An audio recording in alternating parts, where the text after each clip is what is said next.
She's been called quick-witted, tart-tongued, daring, headstrong, assertive.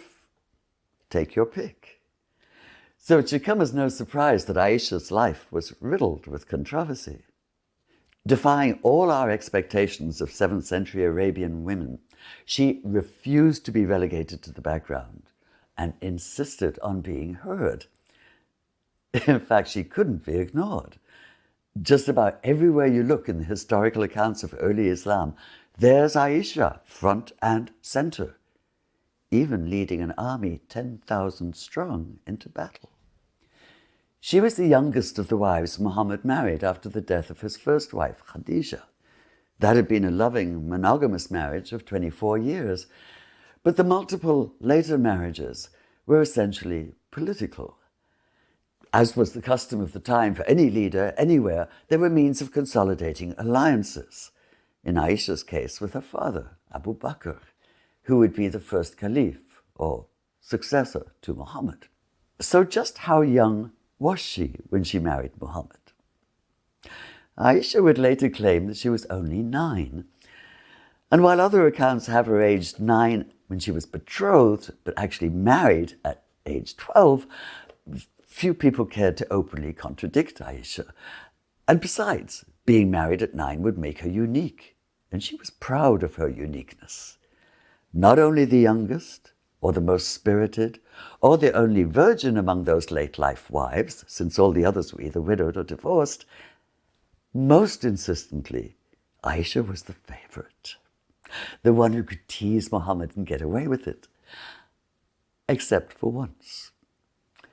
Jealous of his devotion to the memory of Khadija, Aisha asked him how he could prefer, and this is in her own words, that toothless old woman whom God has replaced with a better one. It was the kind of question only a teenager would dare ask, and of course a much older woman regret as she remembered it years later.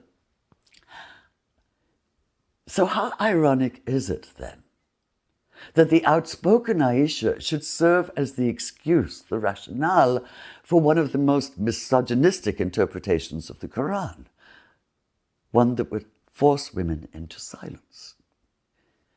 It happened after she was falsely accused of adultery. Rumors flying around the gossip grapevine of Mecca and Medina almost as fast as they do today on the internet. She was declared innocent by a revelation of the Quran, which stated that any such accusation had to be backed up by 4 eyewitnesses, who of course did not exist. So far, so good. But much later, extremist scholars would twist this horribly, arguing that in the lack of 4 eyewitnesses, a practical impossibility, any woman who testified to having been raped was by default admitting to adultery and therefore to be punished accordingly.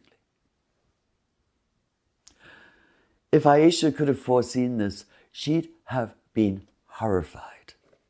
She'd have been outraged, and she would have been anything but silent. This is the woman who then led an army against the 4th Caliph, Ali, in what would be known as the Battle of the Camel. The camel, hers, smack in the center of the action. And even in defeat, she'd remain undaunted, uttering not so much as a whimper when she was shot in the shoulder with an arrow, or when the arrow was pulled out.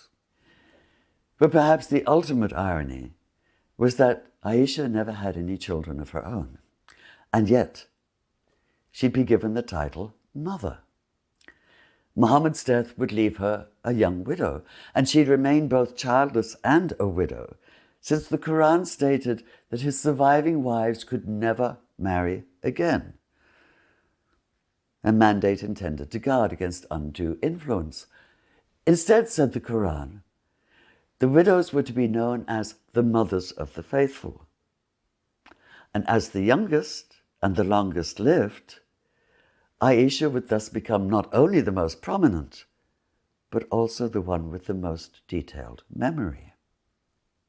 Her memories would make her the leading source of hadith, the reports of the sayings and practice of Muhammad that most Muslims regard as second in importance only to the Quran itself, and that help guide Islamic ethics to this day. It seems to me that Aisha's life is so full of irony precisely because she could not be pigeonholed, could not be cast in a stereotypically feminine role. So while I may not know if I'd have liked her, I do know that as a feminist, I have to admire her. This fearless 7th century woman whom I suspect would be utterly at home in the 21st. This is Leslie Hazelton for the Emir Stein Center.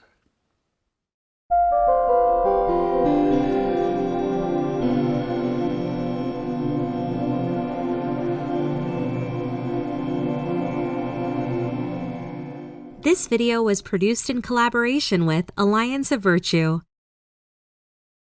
If you want to see more content like this, make sure to like, share, subscribe, and hit the bell notification so you don't miss any new videos.